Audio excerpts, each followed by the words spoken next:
Well, hey there, Mama, and welcome back to the Moms Overcoming Overwhelm podcast, episode number 194.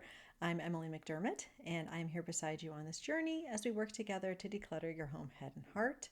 I am back again with our room by room series, and today we are going to be talking about the kitchen. So, there's several aspects to the kitchen. But the kitchen certainly is the heart of the home, and there's a lot going on in there. So let's make sure we can make it clutter free. So grab that notebook and pen, and let's dive into today's episode. I wanted to remind you that we have a Facebook group of, I think, almost 800 mamas just like you that want to declutter their homes, heads, and hearts. And you can go ahead over to tinyurl.com/moms overcoming overwhelm. And we're going to be starting a new challenge on Monday, June 9th. So head on over there. And let's go ahead and chat about the kitchen, shall we? So, normally I recommend that we sort of break down the kitchen decluttering into three phases. First phase is food, second phase is things that we use to actually eat, and the third phase is appliances and gadgets. Okay, so let's dive into the conversation around food. Now, we want to start with the big daddy, the fridge. You probably saw that coming. So, we want to take everything out if you can. If you can't because you only have like 10 or 15 minutes to work in the space, then you can do it by shelf. You can do it by category, like condiments, for example. And you want to throw out anything old, gross, anything that smells strange. Again, paying special attention to condiments or, sauces, like things from takeout that you maybe don't use or maybe won't ever use. And once the food is out, then you want to wipe down the shelves or the drawers in the refrigerator because they can kind of get sticky and gross in there, especially with kids. And as you're putting things back, you don't necessarily have to put them back exactly where they were. You want to think about accessibility and also grouping like with like. So we actually have a drawer in our fridge that's for healthy snacks for the kids, and it's accessible to them so they don't have to try to get on their tippy toes and reach up high.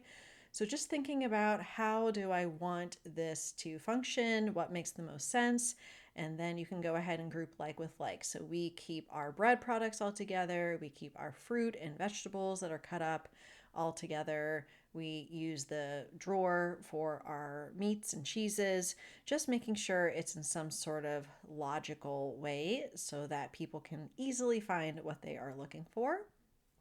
Then we're going to move to the pantry. So you, again, either by shelf or however your pantry is organized right now, take things out, check expiration dates. Also check kind of like the snacks that you thought your kids were going to eat and then they decided they didn't like them anymore. That happens to me all the time. And you can put things aside to consider donating to their school or a food bank or even buy nothing. A lot of times people will take extra food from there. And you can consider decanting. I'm not a huge fan of decanting like every single thing, but I do like those OXO pop top containers, and we'll put nuts and dried fruit and pretzels and things in there so they're really easily accessible.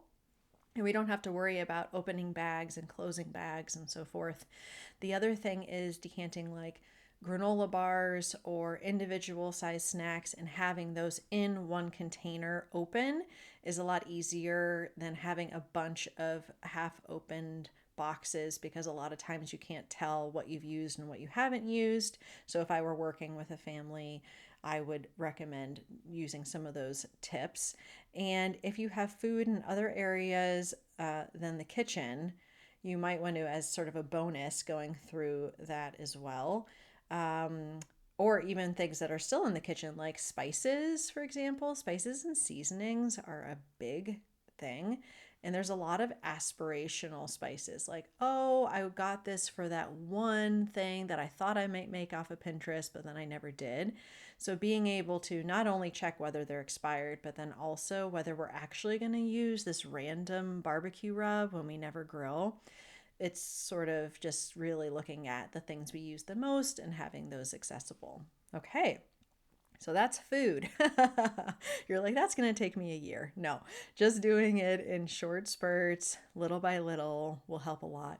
The next phase is the things that we use to eat. So that would be plates, glasses, mugs, utensils, servingware, etc. And here we go back to the three F's. I'll link in the show notes the episode where I talk about this. We ask ourselves, how do I want the kitchen to feel? How do I want it to function? How do I want things to flow? So, what do we want to be doing there? We want our family to be able to eat healthy meals. Perhaps you want a space where people can do their homework. You want it easy to clean and maintain. So, we want to think about this as we're looking at the amount of stuff that we have in the kitchen. And functionality is really key. Being able to know that people can get things easily that need to get it. So if you have young kids, perhaps using some of the lower drawers for things that they use often, like their cups or their plates. I know for our kitchen, we have the plates that my kids use for snacks a lot on like the lowest part of the upper cabinets. So just understanding functionally what makes sense and then using the limitations of your kitchen as a boundary for what you're keeping in there. You want to decide how much space you're devoting to each subcategory because there are things that can definitely multiply. I was just in a podcast interview where I shared that my kids each just have one water bottle, and the host almost fell off her chair because that's very unusual. I only have one water bottle, my husband only has one water bottle, and yes, if we lose something, then we can replace it. But usually, when it comes to mugs and drinking vessels, they tend to multiply. So, we want to have a space devoted to whatever that subcategory is and be able to keep our favorites if we're not quite ready to let go of things, using that out of sight, out of mind bin.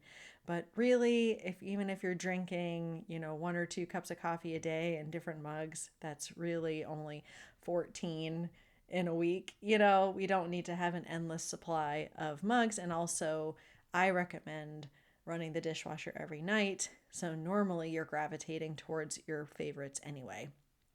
Now, looking at things like Tupperware, that's a big thing I hear about often. I make sure, if you don't want to do the nesting thing for the actual containers, I've seen it that people have lids on each, and then that limits the amount that they can have, and they always know where the lids are. But it would be good to kind of do a Tupperware matching for maybe one of your decluttering sessions, and then recognizing we don't need as much as we have, and we want to make sure that they have partners between the containers and lids. We want to make sure everything has a designated home that is logical based upon the frequency of use. So if you make muffins like every week, you want to have that muffin pan accessible.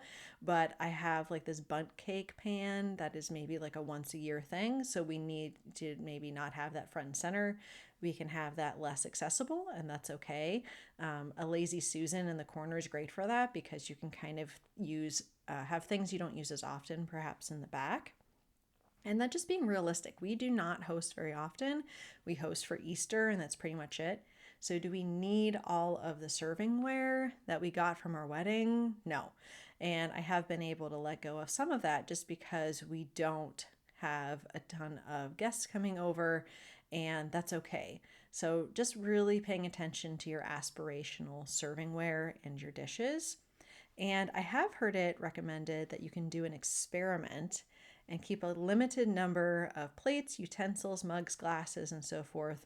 Put the rest in an out of sight, out of mind bin, and have that dishwasher running just once a night, unloading it in the morning, and just noticing how much easier it is with less, just less. So it might be something to try.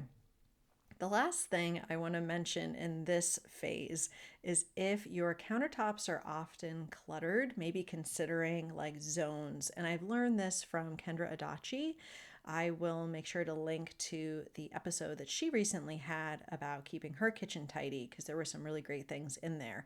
But she has, a clean dishes zone, and we have a drying rack as well, but she also has a dirty dishes zone. So instead of having dirty dishes all over the place, her kids know to bring it to this dirty dishes zone that's like beside the sink. And also, she was kind of having some issues with drinkware being everywhere. And so she got this essentially water bottle container that rotates. And I got something similar. We're still seeing whether we like it or not, but it is a great way to corral all of those drinking vessels so they're not all over the place.